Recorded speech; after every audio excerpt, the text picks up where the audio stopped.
Good day po sa lahat. Ayan, so welcome pong muli sa Reyes Atipen Farm. So eto po dito po nagsisimula ang bunga ng dragon fruit. So magsisimula po siya as buds. Napakaliit po na buds. Parang munggo lang po ang liit niya, Ayan.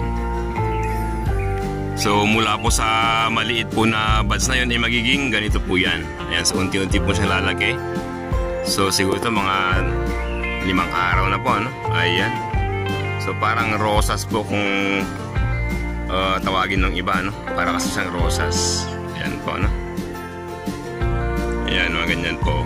Unti-unting lumalaki. Ayan, pag nagtuloy-tuloy po yan at hindi po manilaw, magiging bunga po. Actually, hindi naman po lahat nagtutuloy. So minsan po, syempre na-abort. So normal lang po yan.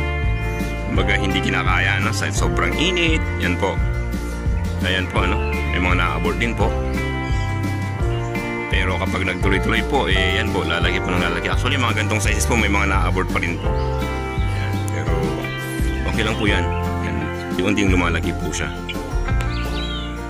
Ayan, at eto na nga, Pag humaba po ng humaba, yun, magiging ganito pang itsura nila. Ayan, siguro ito po is nasa, mula po nung makita nyo parang munggo siya. Ito po nasa 11-12 days na po. So, sa ika-15 day po niya, yun po yung mga pagbubukan niya. So mamumukadkad po siya. So ganyan kaya tsura niya, So mga 2 to 3 days po bubuka rin po ito. So ito po, So mula po yung kanina, yan, mula po yung pagkamunggo niya, yung parang munggo na size niya kanina, mga 15 days, more or less 15 days yan po, magiging ganito po siya. Kumbaga namukadkad po siya. 1 day lang po ito. So sa gabi po siya mamumukadkad, tapos hanggang ngayong umaga. Mamayang hapon, withered na po ito. Kumbaga malanta na po.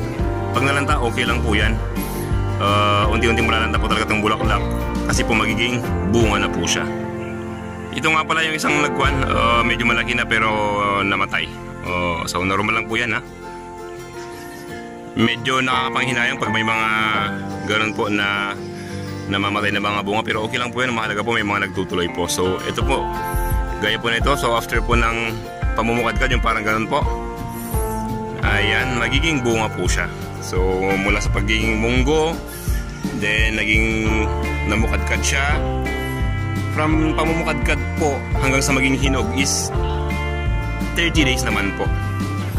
Ayan, sa Moroccan Red variety po, Ayan, so ito po, mula nang bumuka siya, mga na po ito, 8 days po siguro. Yan.